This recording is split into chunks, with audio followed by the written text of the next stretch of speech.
So let's say an activist comes, right? So they are the ones who knock and they want to talk to all the directors on the board. They don't just want to talk to the CEO anymore. Now they want to talk to not just the chair or the lead independent. They want to walk through and talk to all of the directors. Should all of the directors that sit on a board be ready to speak with an activist? Should they be ready to speak with ISS or with the institutional investors?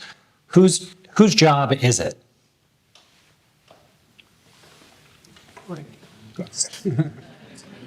The answer is, should everyone speak? No. I mean, everything's going to be a unique situation, but the general answer there is no.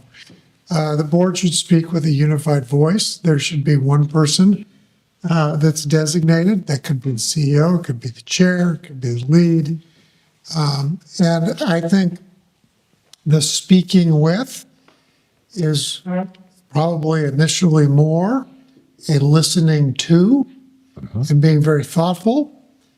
Hearing what's being said, not initially committing to do any of that the activist is suggesting, but learning. More information is better. And, will there be a time for some of the directors to talk to ISS? Yeah, probably, or perhaps. But that activist knocks at the door. I think your job is to learn and not to respond quickly. Have a response ready, because sometimes if it goes public, then you're probably going to need to have a company response. But activists frequently are counting on dividing and conquering the board. And so when you have, and they'll do sometimes very personal attacks on board members, that the risk is you have a board member with thin skin who says, I just need to call that activist and set them straight. I'm not not who they say I am. Well, as soon as that call comes, the activist knows where there's a chink in the dam. And so you just have to, so I think the short answer is no. Divide and conquer is important, but from an activist perspective, the first thing they're trying to do is divide the management from the board. Mm-hmm.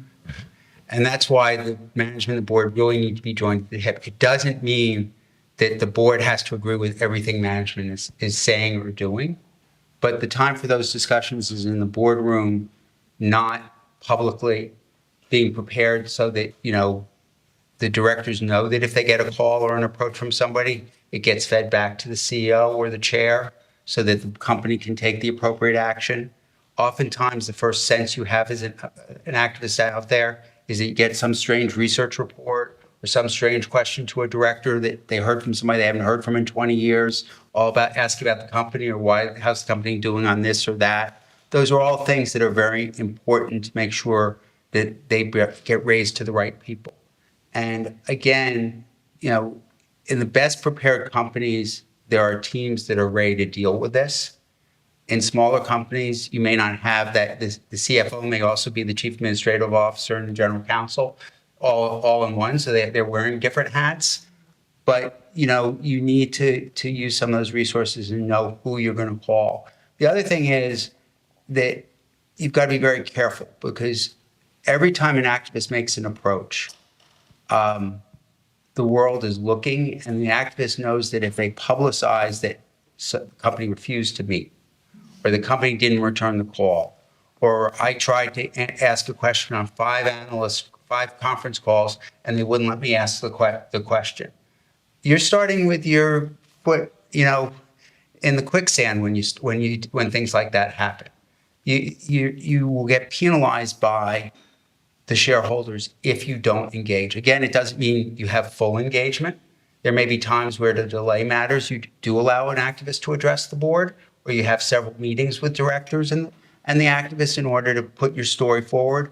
But you have to look at what's going to make sense in your particular situation. And I think too often people think that there's a playbook for activism. There is no playbook for the activist defense. It's a playbook for the activist. But one of the things you have to realize is activists are not treated the same way as the management team. Activists will throw 20 things up against the wall to see what sticks. if management changes its strategy in response to an activist, then management probably doesn't look all that good because management doesn't get the buy from somebody about looking at different strategies or changing the company's focus. And so you have to be prepared for that you're going to be fighting a different war. But the other thing to recognize is these things often go on all year long. It used to be they just happened around the annual meeting. Nowadays, proxies, come and go. Annual meeting, people think that they've got a vacation. An activist may show up in your stock a week after the annual meeting because something that got said or something that was in the newspaper or something else. It's not limited to any particular time of year. You always have to be on your guard. And the way to try to deal with some of these things is to be thinking ahead of time. What happens if we get approached? Who do we call? Who do we think about? How are we going to get the board together? Do I have the ability to call a board meeting quickly if I need to? That's not just for an activist situation, that's for crisis management. If a plant blows up or a truck, a company truck careens into a school or something like that, you need to be able to get the board together quickly. So you need to know how to reach your board members and be thoughtful about that. You don't want to overuse it, but if you can't get people together quickly in a crisis, it's going to take the company longer to respond and the board's not going to be seen as doing its job. Are you going to need to form a special committee every time an activist comes up, or what should it look like?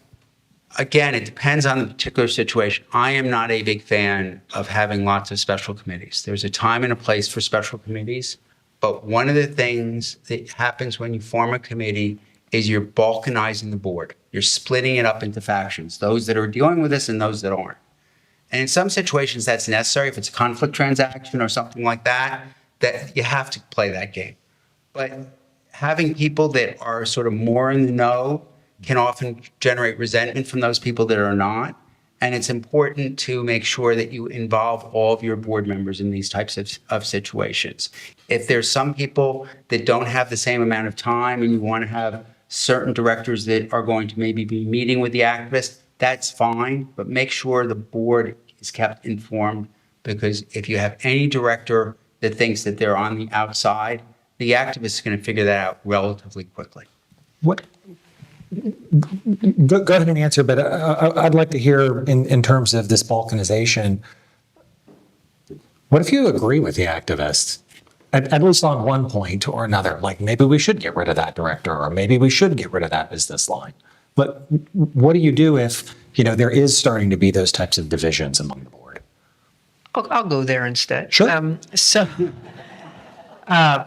First of all, if the board is doing its job, there should be very few things that the activists would bring up that you aren't already discussing or aware of, and you may well have a few directors who don't agree with the activists and have what I call the automatic just say no, kind of response. But in general, one, you should always avoid the just say no response and engage, and you should do it by starting with listening as opposed to talking. But generally, the things that are going to be brought up, and particularly around strategy, portfolio, and value gaps, should be things you already know. And then sometimes what the difference is not so much that you disagree with what they're saying is the underlying problem, but what is the time frame and the mechanism for dealing with it? And to the extent that with the activists, you can point out, I always like Venn diagrams, so there's stuff over here that you think, the stuff they think. Well, where's the overlap in those circles, and how can you use that overlap to basically put forward that it's not so much we disagree with you, but it's all about timing and how. And to avoid Reg FD issues and, so forth, you can go through the NDAs and all that. But generally, one of the things that they'll ask for is an investor conference. Well, actually, I'm a big proponent of going ahead and agreeing with that, because that gives you the opportunity to tell all your shareholders what it is that you're doing, what the timetable is, what the what the mechanism is. And again, you have to be thoughtful about how much you share and so forth. But it puts the heat down, I think, in the moment. The other thing about preparation is we talk about engagement, and this goes to what I was going to say before, was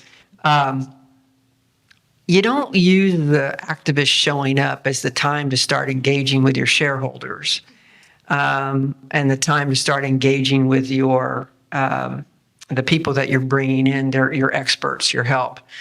You should already have a relationship with a really good law firm that does this. You already should have a relationship with financial advisors. You already should have a relationship with PR firm. And so that's part of it. But more important than even all of that is you already should have a program for engaging with shareholders. And then the whole notion of continuing that engagement and then continuing of telling your story when the activist comes is important. And the only thing I would say about engagement with directors, and in one of the cases I was involved in, the ask actually from the activists, and he's one of the more nice guy activists, was basically, I don't want to meet with the CEO because I think he's the problem. Okay. And what we chose to do, rightfully or wrongfully, is we got the whole board together. The board as a total decided that there were three of us that were more experienced in these things and more experienced also in talking with shareholders and others, and that the three of us would go and meet with this activist. And we told the CEO, that we were meeting. We didn't do it behind his back. And we said, likely he is asking for us to meet because he is going to bring you up. And I think there it becomes really important for the board to let that CEO know that the board is behind them, and the board is supporting them, but the board has a fiduciary responsibility to listen to this. And then what we did after we did all that, we did convince this particular activist to sign an NDA, convince them to do a standstill, and convince them that we had a plan that dealt mostly with what they were talking about, and they never made it public. Okay, and it played out, and at the end they made a ton of money, and they were really happy. But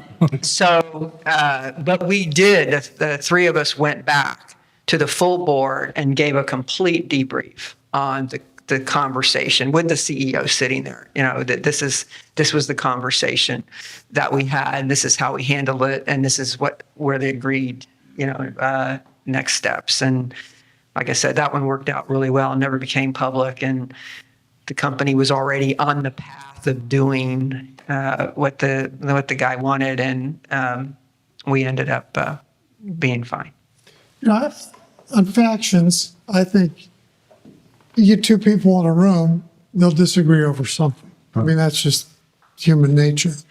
But I think that's where this history of board collegiality, history of board culture has to come in, that you can disagree without being disagreeable. And I also think it's important that people feel like they're in the know all the time. And that becomes extra important when you feel like you're in a battle with an activist. The other thing I would just note with activists, and Lynn talked about being, having this knee-jerk reaction, my term, not hers, to always want to say no. I think it's important to try and really put that down if that's who you are. I keep on my desk a reflex hammer, one of the kind that the doctors use to tap your knee to see if your reflexes are working. And I keep it right there. One, it's a nice fidget tool to keep my hands busy during long meetings. But the other reason is because I know that my proclivity, when I hear something new, is to go, oh, that's a stupid idea. So I hold that hammer and I say, I'm going to sleep on this overnight. And I cannot tell you how many times that, oh, it's a stupid idea, became something that the next day or the next week or a month from now, that's the best idea we've ever executed on. And so I really think that when an activist comes, there's this initial reaction that you're in an adversarial position.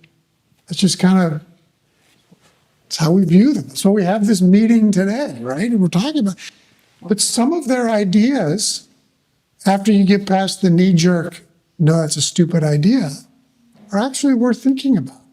And as Lynn said, sometimes their ideas, hopefully most of the time their ideas are things that we've thought about, but the timing's not right, or we've thought about it and we know for more information, and we can, in that discussion, there'll be a time to share and get there. But I really think learning what the activist is thinking and being thoughtful about it. I think the title of this panel is Activists and Dissent. So sometimes it's not really dissent, it's a new way of looking at things to do things better. Boards have that duty to think about that all the time.